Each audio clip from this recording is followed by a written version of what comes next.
ডুক্কু যখন হসপিটালে ছিল তখন থেকে ওর জামা পাওয়া শুরু হয়ে গিয়েছিল। বাড়িতে এসেও প্রচুর জামাও পেয়েছিল, এছাড়া তো প্রচুর গিফটসও পেয়েছিল। যেহেতু ও গরমকালে হয়েছিল এই জন্য ও গরমের জামাই বেশি পেয়েছিল। কিন্তু ও হওয়ার বেশ কিছুদিন পর থেকে কদিন একটানা বৃষ্টি হয়েছিল। তখন আমার মনে হয়েছিল ওর জন্য কয়েকটা ফুল স্লিভস যদি আমি জামা প্যান্ট নিতে পারি তাহলে ওর খুব ভালো হবে। আর অনেক খুঁজে খুঁজে আমি খুব ভালো রিভিউ দেখে এই জামা প্যান্টের সেটটা 3টে ছিল, 3টে জামা প্যান্টের কম্বো সেট আমি অর্ডার করে দিয়েছিলাম, যেটা এর আগে তোমাদের সঙ্গে শেয়ার করেছিলাম। আর এটাও বলেছিলাম যখন ডুকুকে এগুলো আমি পরাবো তোমাদের সাথে অবশ্যই শেয়ার করব এই জিনিসগুলো বা মেটেরিয়ালগুলো কেমন বা ও কতটা কমফর্টেবল হয়। কারণ সবসময় সব জামা আমরা হাতে পরে বুঝতে পারি না, যতক্ষণ না সেটা আমরা বাচ্চাকে পরাচ্ছি যে ও সেটা কিভাবে নেবে।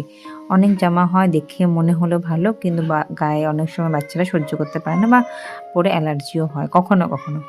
কিন্তু আমি এটা আমার ডুকুকে পরিয়েছি, যেটা আমি খুব তাড়াতাড়ি তোমাদের সাথে শেয়ার করব। আর দেখো ডুকু এখন বেশ বড়ই হয়েছে, ওটা আমি একদম ছোটোবেলায় নিয়েছিলাম, একটু বড় সাইজ নিয়েছিলাম। আর ডুকুর এটা খুব ভালোভাবে সেট করেছে।